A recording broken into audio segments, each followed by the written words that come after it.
Сәлеметсіздер ме, құрметті оқушылар? Сіздермен бірге Жас буын орта мектебінің бастауыш сынып мұғалімі Канапина Зибагүл Сейдалиновна.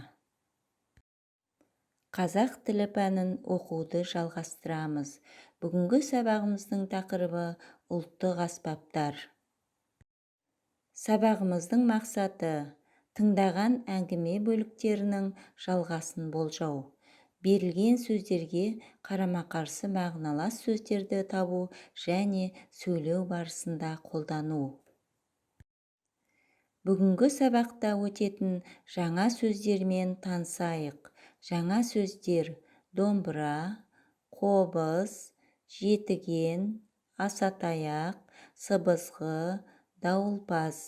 Бұлар қазақтың ұлттық музыкалық аспаптары деп аталады. Енді жеке тапсырма орындайық. Ұлттық аспаптардың неден жасалғаны туралы айт. Үлгі: мынау дауылпаз. Бұл ағаш пен теріден жасалған. Оның бауы, таяғы бар. Өзіңді тексер. Домбыра ағаштан жасалады. Оның шегі, тегі, құлағы болады. Асатаяқ, емен, қайың секілді қатты ағаштан жасалады. Бетіне шулы салпыншақ тағылады.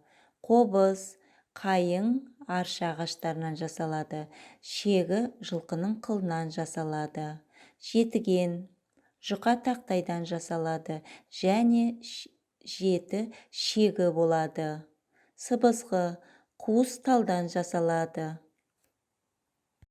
Енді мәтінді түсініп оқып, өз түсінігімізбен болжап айтайық. Тапсырма: мәтінді оқу. Енді мәтін бойынша сұрақ құрап шығайық.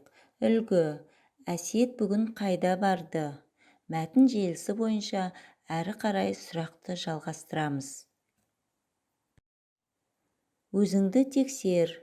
Жазған сұрақтарымыздың дұрыстығын тексерейік. Әсет бүгін қайда барды? Шілдеханаға кімдер шақырылған? Олар қандай аспаптарда ойнады? Ақшабай Әсетке не берді? Ойланайық тапсырмасы. Қойылған сұрақтарға берілген жауаптарды таңдап аламыз. Сұрақтар: күнделікке не жазамыз? Күнделікті қалай жазамыз? Өзіңді тексер. Күнделікке маңызды оқиғаларды жазамыз. Алдымен уақыт көрсетіледі, содан соң мәтін жазамыз. Енді кеше не істедің? Үлгіге қарап отырып, күнделік жазып шығайық. Балалар, бүгінгі сабаққа байланысты кері байланыс берейік. Жасыл алма: барлығын түсіндім. Сары алма: енді түсініп келемін. Қызыл алма: түсінбедім.